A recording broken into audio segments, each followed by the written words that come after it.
so that was the news for today. What we did want to talk about too, since we're talking about wealth and stuff, let's talk about millionaires because one of the things we kind of get on some of the finance expert guru guy shows and stuff where they sell you these products, right? And it always is wrapped in this, this is how you become a millionaire.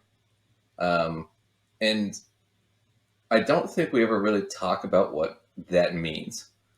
What is it to be a millionaire, and who are millionaires, right? A lot of times, oh well, millionaires are people that have integrity and they drink Ovaltine and whatever. But that's not what we're talking about. Let's talk about the kind of people that actually do it. So we went through this last time, and I'll bring this over. So most millionaires in the U.S. So there's about 21 million, 22 million millionaires in the U.S. It's about 8.5% of the population. Okay. Now, I want to go through this. The top 1% of earners in the United States are assets by wealth. Top 10, top 50 to 90, and then the bottom 50. And this breaks down what it is in. So this light blue is real estate. Okay. So lower income people most of their money tends to be in real estate, mainly their home, right? And that counts as their net worth. So that's not liquid money. You can't spend your house unless you take a reverse mortgage or take out a big loan or you sell it, right? Most of their money comes from things like corporate equities, which is those little brown boxes, stocks, bonds, mutual funds. Wealthier people have a lot of pension stuff because they tend to work for big companies that give pensions. And they have a lot in this dark blue, which is private businesses that they own. And then other assets are just other things. But I want to look at this. So millionaires, when we're talking about a millionaire, you're talking about somebody whose net worth is $1 million. All right. The total of all the things they own, right, minus what they owe. That's it. And that's your net worth. Okay. So if I have a $500,000 home, and I'll use this example later, and I have a $500,000 in my retirement account, right? My net worth is $1 million, assuming I don't owe anything else, right? Well, that's great, but I'm not old enough to pull from my retirement account without getting penalties. And, I need the house to live. And if I sell the house just for the money, well, then I have to pay income tax on all the equity, right? So just to get that money out, I'm no longer a millionaire. I'm worth a lot less. I'm worth probably $700,000 after tax and everything. At most, maybe $650,000. So not technically a millionaire if I pull the money out, but on paper, I'm a millionaire. Now I might have all that, but if I only make $50,000 a year, I'm living on $50,000 a year. So I'm not living that lifestyle. And the thing about that is when we're talking about millionaires, that's most people that we're talking about, that's what their situation is. We're not talking about somebody who has $1 million in the bank that they can just spend. Right. It's a funny thing because a lot of these programs tell you on the idea of being a millionaire, but they're planting the... Bless you. So you were saying they sell you... Yeah, anyway, they sell you on the idea. They sell you on the idea of being a millionaire, but what they're also selling you on is the idea of the lifestyle that is attached to the $1 million cash status rather than the millionaire net worth status, including your home status. So I feel like even though sometimes some of them say that people's homes are a part of it, I think they still allow for the misconception to be floated. They don't really ever clarify the misconception. Right. So they give people this idea that they do this program, they're going to be millionaires. They're just going to be able to, Take spend vacations money. and buy Right. buy the car and pay for my kids' college just in cash, kind of stuff. When Right. that's not the case. That's kind of what we're talking about. So we've talked about it before with personal financial planning. You really should be focused on goals, not total dollar amounts right away. Goals are the big thing. Why? Because what we're really planning for are major life events, material changes in your life. Okay? Stuff like going to college, right? If that's what you want to do. Stuff like getting married. That's a big, expensive event that changes your finances quite a bit. Having children, right? Retiring, changing careers, right? Medical problems where you're going broke, where they're negative events, and how do we prepare for those, right? Bankruptcies, starting your own business. These are the things you should be thinking about. You shouldn't be thinking about the total in your bank account or your total net worth. I think that's a bad target. A good target's going to be, what do I want? I want to start a business. Okay, well, let's talk about what that's going to look like. I want to go back to school. Okay, let's talk about that. But my wife and I are having twins. Okay, let's really seriously sit down and talk about how that's going to change your life, right? And what you need to prepare for. That's what we should be talking about. We shouldn't be talking about become a millionaire because, like you said, people are thinking, oh, well, if I'm a millionaire, then just everything's solved, right? I can do whatever I want. I can have steak lunch every day, right? Right. But that's not what we're talking about. And that's not what they're talking about, which is why I think it's kind of a deceptive thing. So let's talk about this too. This was also last time we talked about this. Oh, what are you doing? Why are you being weird? Here it is. Okay, finally it came up. There we go. So millionaires by age. We did this. Okay, I'm just going to skip to the bottom. 50 to 59, 23% are millionaires. Of all the millionaires, 23% of them are between 50 and 59. 61% are over the age of 60. Okay, and this is approximated. I know the percentages add up to 99, but just bear with me. So if you go through this whole thing, 84% of all the millionaires are over 50. 60%, most of them, over half, are over 60. So most of these people, like we showed in that other chart, they're millionaires because they have money in their house and they have retirement funds, but they have to live off those retirement funds. That money's got to last, right? So you got to start thinking about what is the value of that. So look at this. So retirement with a house is half of my net worth, right? So let's say person one, I have $1,000,000, right? In cash in a bank account, right? And I'm withdrawing that money over 20 years at 10% growth, right, on the cash. I can withdraw 117,000 a year, right, without bleeding for 20 years until that account is dry, right? Which means I could live off of about 9,700 a month, 9,788, right? That's fantastic. I wouldn't have to work and I could still live off of almost 10,000 a month. That's great, right?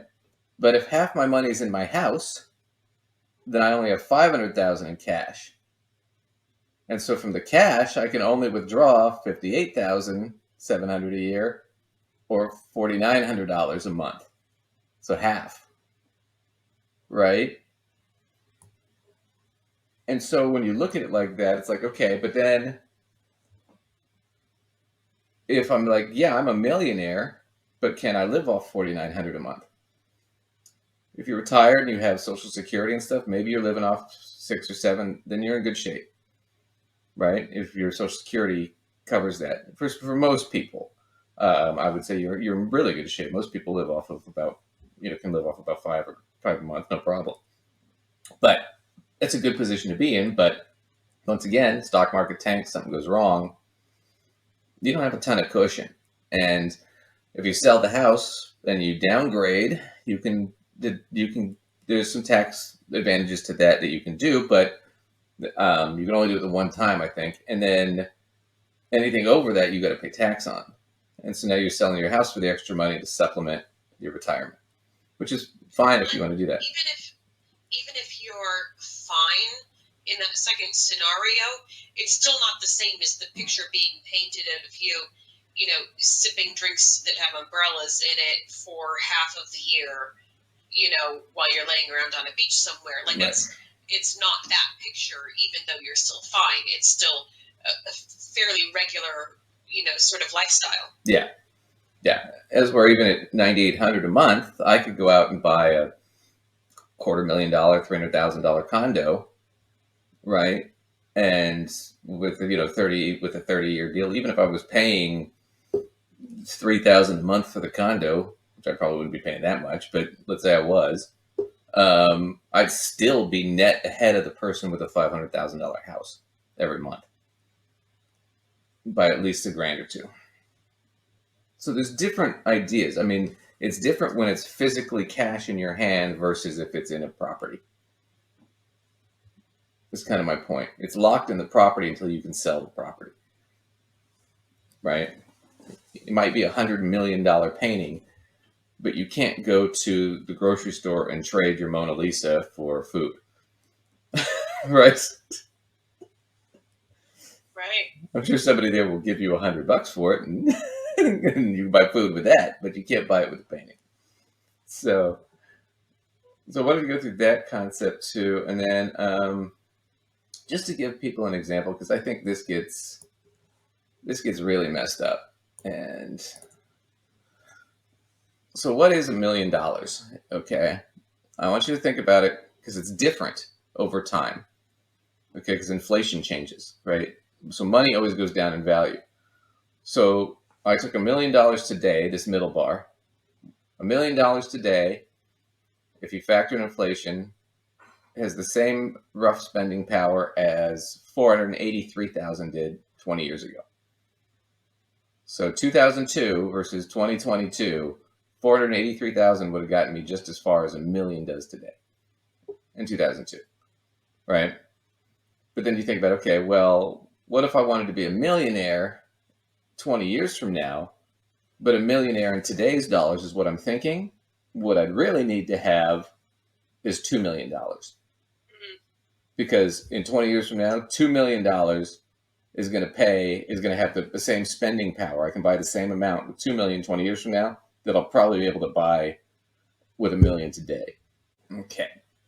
So that's just to give you a concept of what we're talking about. So if you're thinking of, I want to be a millionaire, but you're thinking about in today's dollars, what you're really talking about, if I'm going to save up to be a millionaire in 20 years, I really need to save 2 million to have it equal to $1 million today. And they never ever cover that. So how much would it take to save $1 million? All right. I'm not, no house, none of that, just to save it. I'm assuming that you're investing it in the market and you're getting 10%, which is optimistic.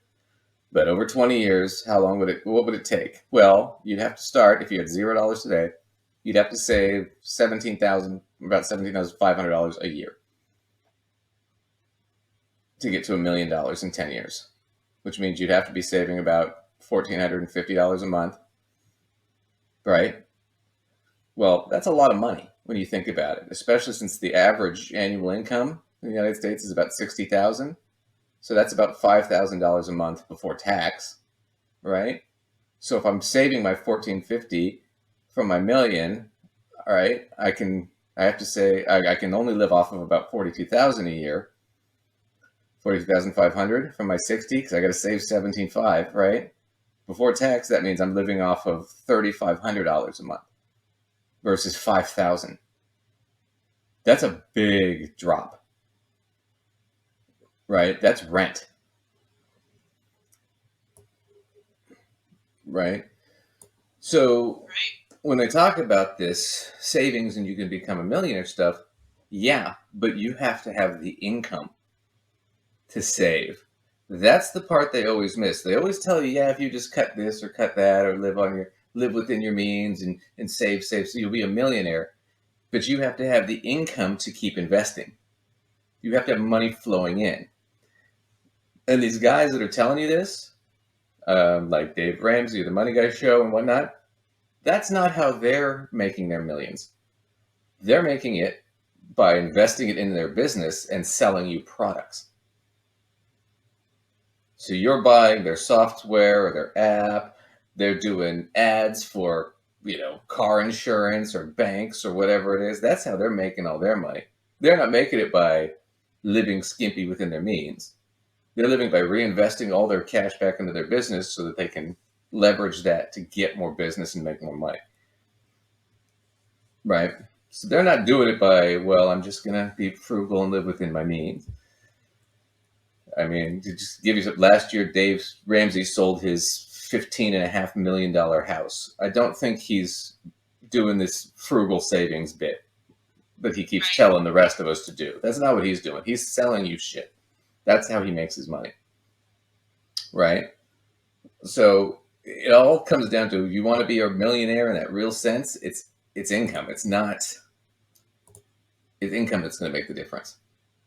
Yeah, you got to live within your means and save, but the amount of money you make is the bigger issue, which is where we kind of get into the problem with him. Because let's look at what people make. So I just took this from Wallet Hack, but this is they brought this from the Social Security Administration data.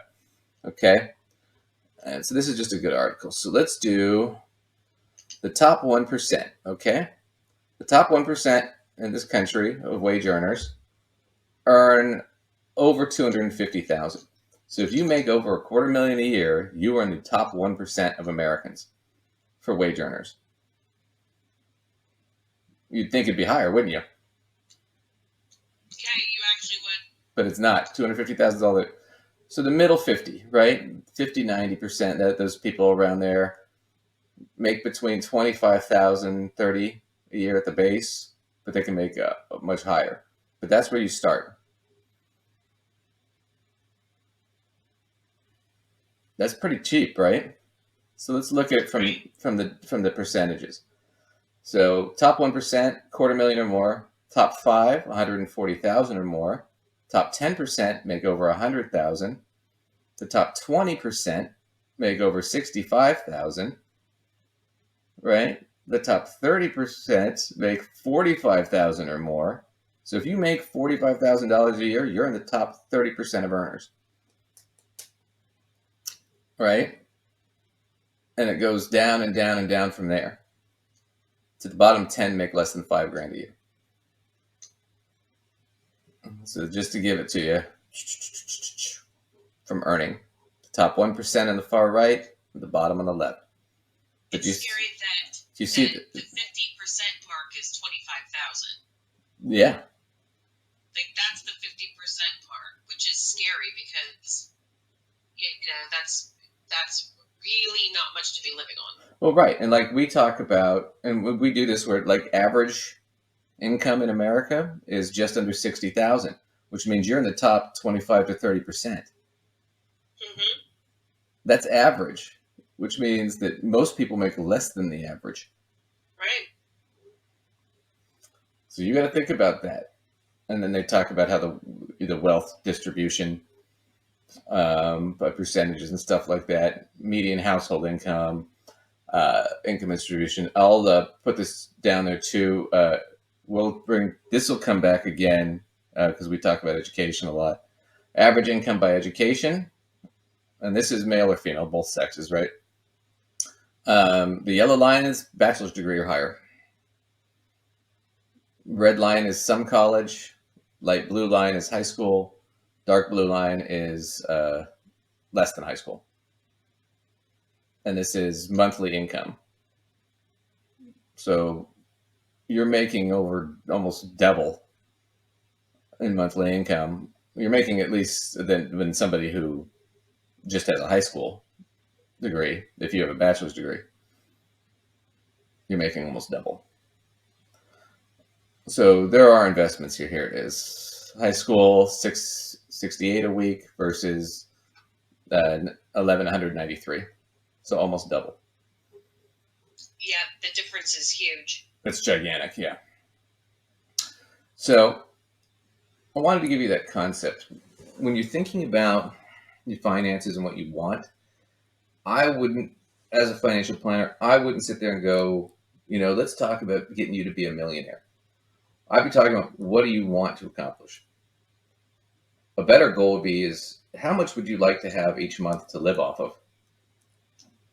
That's a much better target, Right. right?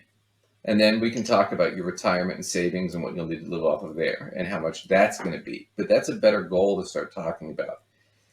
If you are one of these people who you want to be a millionaire and you want to be rich, I can tell you how to do it right now. You're going to have to start, you're going to have to go buy your own business. And you're going to have to get lucky. And if you want to be really rich, you're going to have to get lucky enough to gain enough capital and enough financing, or get the right people that are willing to give you the capital and the financing, that you can just go buy and sell other businesses. Because that's what the really wealthy people do. It's what Musk does, Trump does, Dave Ramsey buys and sells real estate left and right. That's what these guys are doing. Right. Jay-Z Which buys. means you need to either be able to acquire the funds some way to be able to start doing that, or at least start off with a high enough paying job to be able to finance your own ability to do that. Right. I mean, one of the two. The Right. capital's got to be there to start with. And when you see that 50% number was $25,000 a year, not a lot of people have that capital on their own. Right. You got to borrow it, or you got to find somebody who's willing to give you the money. Mm-hmm. And people say, well, don't take loans, or debt is bad, and blah, blah, blah. You can't start a business unless you're just making candles out of your apartment or something like that. And even then, I know people that do that and make a good living. But they're never going to be millionaires doing that. Not unless they start loaning money, because they'll need to expand and hire people and get a store. And so at some point, if they wanted to do that, they're going to have a lot of capital. Right. Which means you have to take some risk. You have to take some debt, or you have to get some financiers that are willing to take some risk with you, which is a lot harder to do. You gotta be extra charming to talk somebody out of $50,000 to invest in your business.